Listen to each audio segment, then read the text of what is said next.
আমার কোটিপতি প্রাক্তন স্বামী ইচ্ছে করেই বিমানে আমার পাশের সিটে এসে বসলো আমাকে অপমান করার জন্য। আমাদের বিচ্ছেদের 5 বছর পর মিস্টার ইয়াসিন ইচ্ছে করেই বিমানের বিজনেস ক্লাসে আমার পাশের সিটে এসে বসলেন।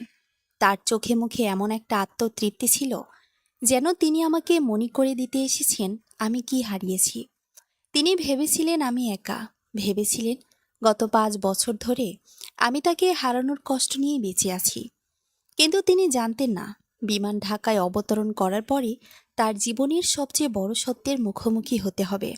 আমার নাম ইলমা, আর সেদিন সকালে মিস্টার ইয়াসিনকে দেখার জন্য আমি মোটেও প্রস্তুত ছিলাম না। বিমানের কেবিনে তিনি ঢুকতে আমি তাকে চিনে ফেললাম। 5 বছর কেটে গেছে, কিন্তু কিছু মানুষ জীবনে এমন ক্ষত দিয়ে যায় যা সহজে মোছা যায় না। এক মুহূর্তের জন্য আমাদের চোখাচোখি হলো, তারপরই তার চল শক্ত হয়ে গেল। এটা আবার কি কাকতালীয় ঘটনা? আমি কোলে রাখা বইটা বন্ধ করলাম। বিশ্বাস করুন মিস্টার ইয়াসিন, যদি জানতাম আপনি এই ফ্লাইটে আছেন তাহলে অন্য ফ্লাইটে যেতাম। কাছাকাছি বসা কয়েকজন যাত্রী আমাদের দিকে তাকালো। ইয়াসিন সাহেব যেন সেটা বেশ উপভোগ করছিলেন। বিমানবালাটি তার বোর্ডিং পাস দেখে বলল, স্যার, আপনার সিট। আমি জানি আমার সিট কোথায়। আমার বিস্ময়ের মধ্যেই তিনি এসে আমার পাশের সিটে বসে পড়লেন, অথচ আশেপাশে আরও কয়েকটি সিট খালি ছিল। আমি বললাম, অন্য সিটগুলো তো খালি আছে, দেখেছি, তাহলে এখানে বসছেন কেন? তার ঠোঁটের কোণে তাচ্ছিলের হাসি ফুটে উঠল। 5 বছর পর দেখা হলো, একটু খোঁজ খবর নিলে ক্ষতি কি? আমি জানালার দিকে মুখ ফিরিয়ে নিলাম। আপনি সবসময় অহংকারকে আত্মবিশ্বাস ভাবতেন। তিনি সঙ্গে সঙ্গে উত্তর দিলেন, আর তুমি সবসময় গোপন বিষয়গুলোকে নির্দোষ বলে চালিয়ে দিতে। আমার বুকের ভেতরটা মোচড় দিয়ে উঠল। আবার সেই পুরনো অভিযোগ, যে অভিযোগ আমাদের সংসার ভেঙে দিয়েছিল। 5 বছর আগে আমরা ছিলাম দেশের অন্যতম আলোচিত দম্পতি। মিস্টার ইয়াসিন ছিলেন একজন সফল শিল্পপতি ও ব্যবসায়ী, আর আমি ছিলাম একজন পরিবেশ গবেষক, যার গবেষণা তার বেশ কিছু প্রকল্পের ভিত্তি হিসেবে কাজ করেছিল। আমাদের নিয়ে সংবাদপত্রে লেখা হতো, টেলিভিশনের অনুষ্ঠানে আমন্ত্রণ আসত, সামাজিক অনুষ্ঠানে সবাই আমাদের উদাহরণ হিসেবে দেখত। মানুষ বলতো এরা একে অপরের জন্যই তৈরি। কিন্তু একটা ভুল বোঝাবুঝি সব শেষ করে দিল। একদিন ইয়াসিন আমার ফোনে কিছু মেসেজ দেখতে পান, যে মেসেজগুলো অর্থ তিনি নিজের মতো করে দাঁড় করিয়েছিলেন। আমাকে ব্যাখ্যা করার সুযোগ পর্যন্ত দেননি। আজও আমার মনে আছে সেই রাত। আমাদের বাড়ির বারান্দায় দাঁড়িয়ে তিনি রাগে কাঁপছিলেন। লোকটাকে, কোন লোক যার সঙ্গে তোমার এসব মেসেজ? আপনি যা ভাবছেন ব্যাপারটা তা নয়। কিন্তু তিনি শুনতেই চাননি। তিনি সত্য খুঁজছিলেন না, তিনি এমন একটা কারণ খুঁজছিলেন যা দিয়ে আমাকে দোষী প্রমাণ করা যায়। তারপর শুরু হয় আদালত, আইনজীবী আর কাগজপত্রের যুদ্ধ। বিশ্বাস হারিয়ে যায়, সম্পর্ক ভেঙে যায়, আর আমাদের বিচ্ছেদ হয়ে যায়।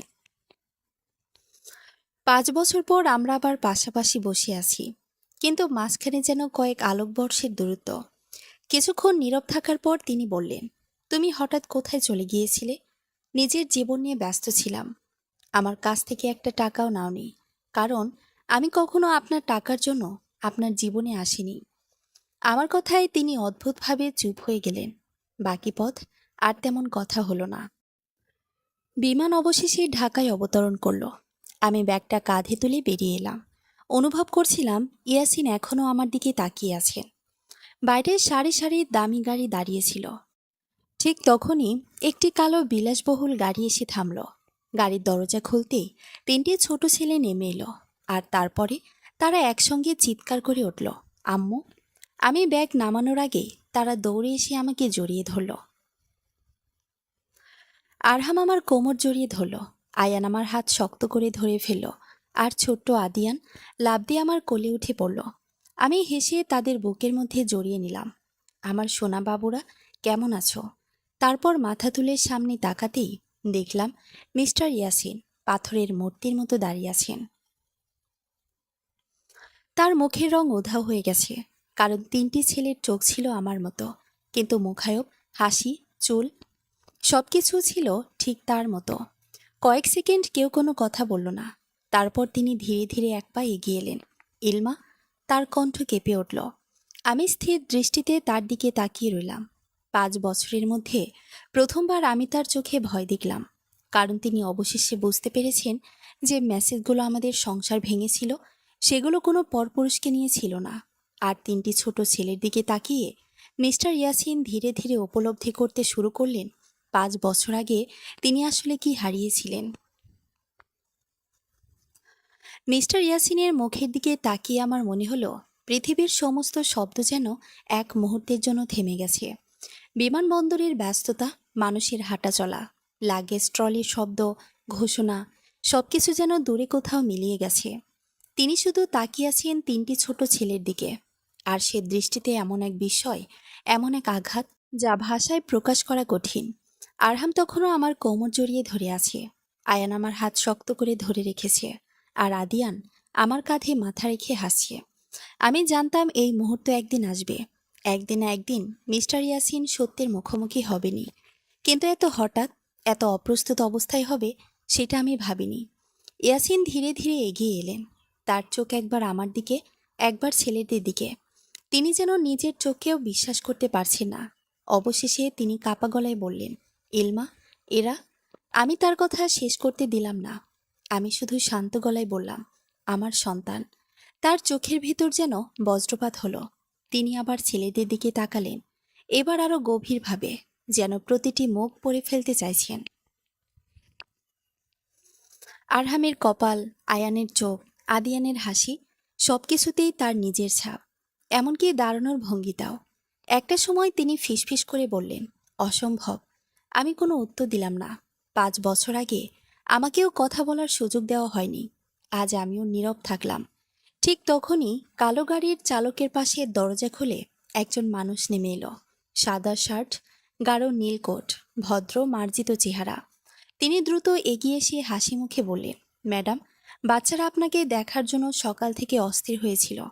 আমি হেসে বললাম, দেখতেই তো পাচ্ছেন। লোকটি মাথা নাড়ল, তারপর ছেলেদের মাথায় হাত বুলিয়ে দিল। ইয়াসিন সবকিছু গভীরভাবে পর্যবেক্ষণ করছিল। হঠাৎ তার মুখ আরো গম্ভীর হয়ে উঠল। তিনি লোকটির দিকে তাকিয়ে বললেন, আপনি কে? লোকটি ভদ্রভাবে উত্তর দিল, আমি মাহির রহমান, ইলমা ম্যাডামের প্রতিষ্ঠানের অপারেশন ডিরেক্টর। ইয়াসিন ভ্রুকুচকে ফেলেন। প্রতিষ্ঠান? আমি বুঝতে পারলাম তিনি আরো বিভ্রান্ত হয়ে পড়ছেন, কারণ তার ধারণা ছিল বিচ্ছেদের পর আমি হয়তো কোথাও ছোটখাটো চাকরি করছি, হয়তো একা জীবন কাটাচ্ছি, হয়তো এখনো অতীতের দুঃখ নিয়ে বেঁচে আছি। কিন্তু বাস্তবতা তার কল্পনার সম্পূর্ণ বিপরীত। আমার ছেলেদের নিয়ে গাড়ির দিকে এগিয়ে যেতে লাগলাম। পেছন থেকে ইয়াসিন ডাকলেন, ইলমা, দাঁড়াও। আমি থামলাম, কিন্তু পেছনে তাকালাম না। তিনি বললেন, আমার সঙ্গে তোমার কথা বলা দরকার। আমি শান্ত স্বরে উত্তর দিলাম, 5 বছর আগে যখন আমার কথা শোনার দরকার ছিল তখন আপনি শোনেননি। আজ আমার আর কোনো ব্যাখ্যা দেওয়ার প্রয়োজন নেই। এই বলে আমি গাড়িতে উঠে বসলাম। গাড়ি ধীরে ধীরে বিমানবন্দর ছেড়ে বেরিয়ে গেল। আর রিয়ার ভিউ মিররে আমি দেখলাম মিস্টার ইয়াসিন একই জায়গায় দাঁড়িয়ে আছেন, ঠিক যেন তার পায়ের নিচ থেকে মাটি সরে গেছে। গাড়ির ভেতরে বসে আদিয়ান বলল, আম্মু, ওই আঙ্কেলটাকে। আমি এক মুহূর্তে চুপ করে রইলাম, তারপর বললাম, পুরনো একজন পরিচিত। আরহাম বলল, তিনি তোমার দিকে অদ্ভুতভাবে তাকাচ্ছিলেন। আমি হেসে ফেললাম। ছেলেরা অনেক ছোট হলেও তাদের পর্যবেক্ষণ ক্ষমতা অসাধারণ। মাহির পাশ থেকে বলল, তিনি কি মিস্টার ইয়াসিন? আমি জানালার বাইরে তাকিয়ে বললাম, হ্যাঁ। মাহির কিছুক্ষণ নীরব রইল, তারপর বলল, তাহলে তিনি সব জেনে গেছেন। আমি দীর্ঘশ্বাস ফেললাম, সম্ভবত। গাড়ি ঢাকার ব্যস্ত রাস্তা পেরিয়ে শহরের অভিজাত এলাকায় ঢুকে পড়ল। কিছুক্ষণ পর বিশাল একটি বাড়ির সামনে এসে থামল।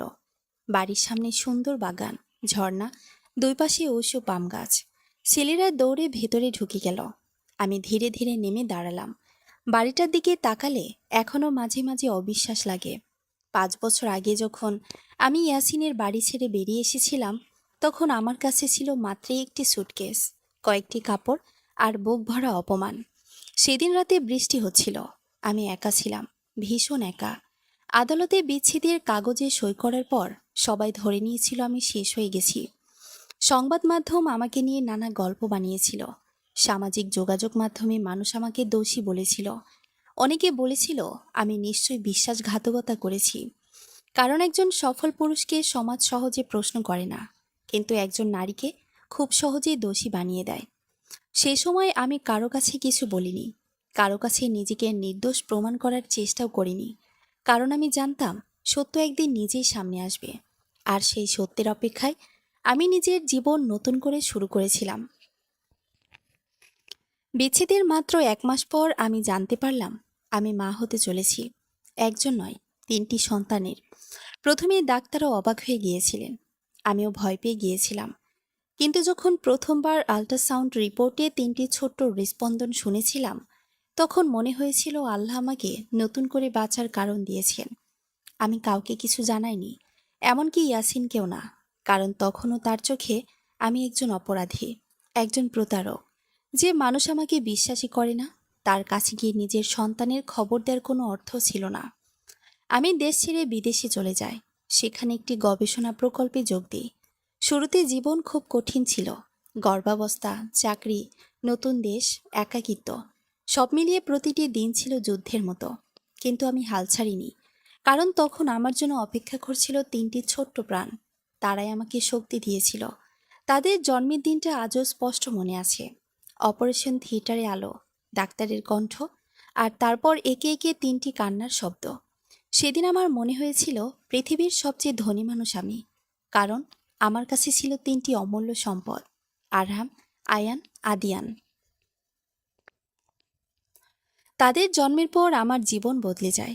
আমি গবেষণার পাশাপাশি নিজের পরিবেশ ভিত্তিক প্রযুক্তি প্রতিষ্ঠান শুরু করি।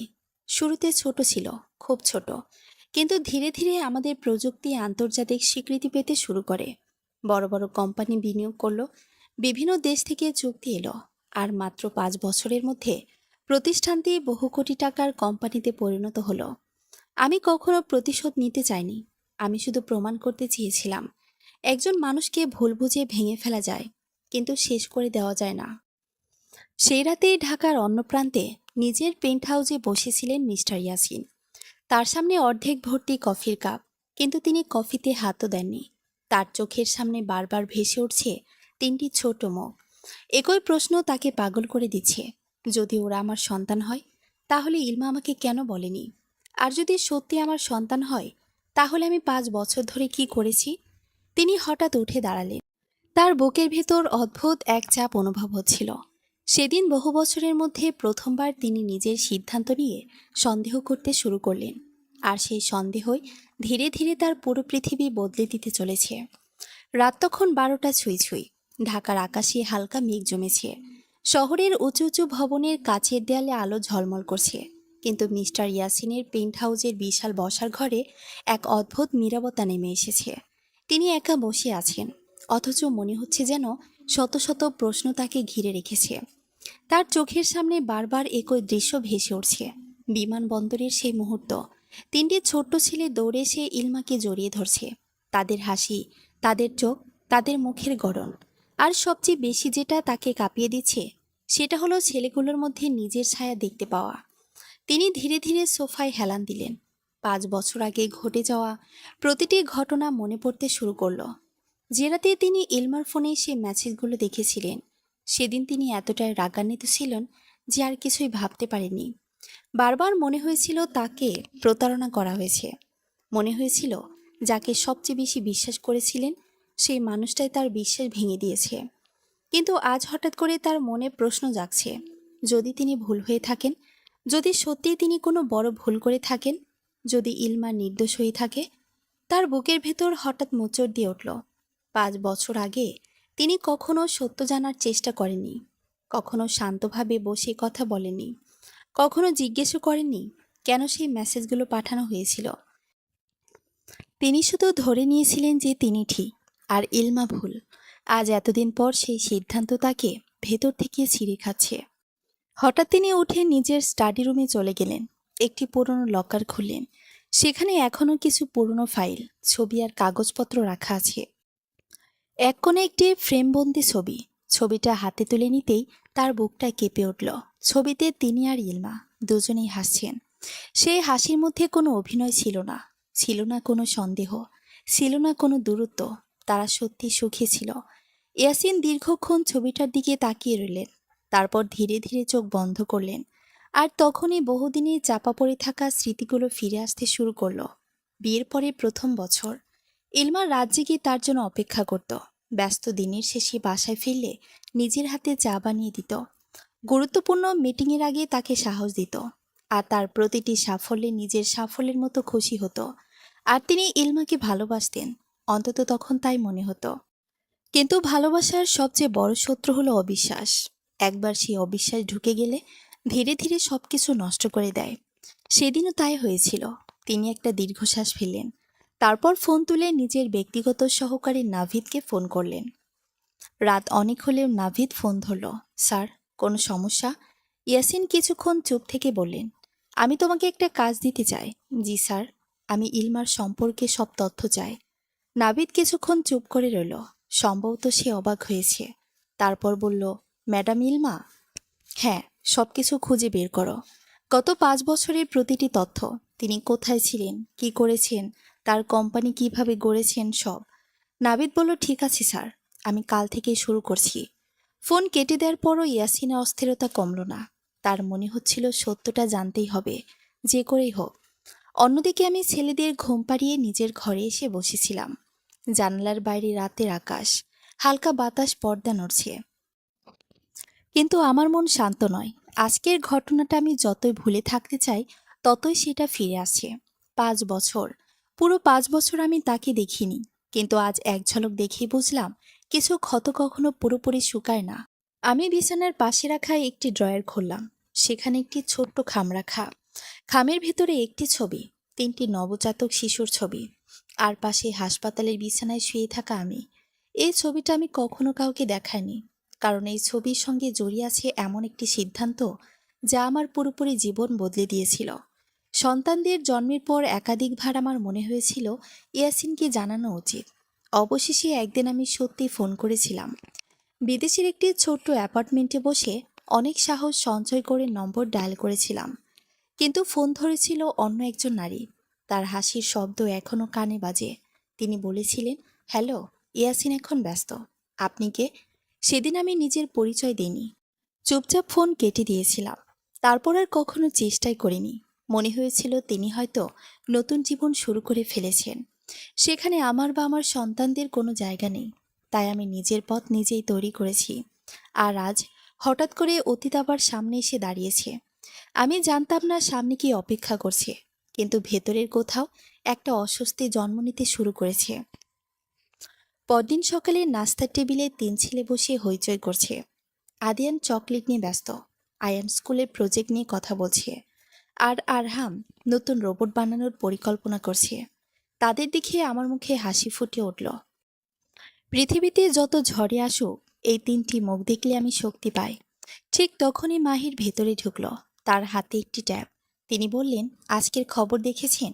আমি অবাক হয়ে তাকালাম। কি হয়েছে? মাহির ট্যাবটা আমার সামনে রাখল। সংবাদ শিরোনাম দেখে আমি স্থির হয়ে গেলাম। আন্তর্জাতিক পরিবেশ প্রযুক্তি সম্মেলনে বিশেষ অতিথি হিসেবে যোগ দিচ্ছেন শিল্পপতি মিস্টার ইয়াসিন ও গবেষক ইলমা রহমান। আমি কয়েক সেকেন্ড কোনো কথা বলতে পারলাম না। মাহির বলল, মনে হচ্ছে আয়োজকরা জানতো না আপনাদের অতীত সম্পর্কের কথা। আমি ধীরে ধীরে নিঃশ্বাস ফেললাম। সম্ভবত।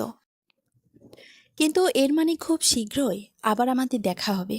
আর এবার হয়তো শুধু কয়েক মিনিটের জন্য নয়, অনেক দীর্ঘ সময়ের জন্য। আমি জানতাম না সেই সম্মেলন আমাদের জীবনে কত বড় পরিবর্তন নিয়ে আসবে। আমি জানতাম না বহুদিন ধরে চাপা পড়ে থাকা সত্য ধীরে ধীরে সামনে আসতে শুরু করেছে। আর সবচেয়ে বড় কথা, আমি জানতাম না একজন মানুষ ঠিক এই মুহূর্তে আমার অতীত খুঁড়ে বের করার জন্য সবকিছু করতে প্রস্তুত হয়ে গেছে। মিস্টার ইয়াসিন তখন নিজের অফিসে বসে নাভিদের পাঠানো প্রথম রিপোর্ট পড়ছিলেন। রিপোর্টের প্রথম পাতায় বড় বড় অক্ষরে লেখা ছিল, প্রাথমিক অনুসন্ধান অনুযায়ী ম্যাডাম ইলমা রহমান বিচ্ছেদের 3 সপ্তাহ পর বিদেশে চলে যান। ইয়াসিনের ভ্রু কুঁচকে গেল। তিনি দ্রুত পরের পাতায় গেলেন।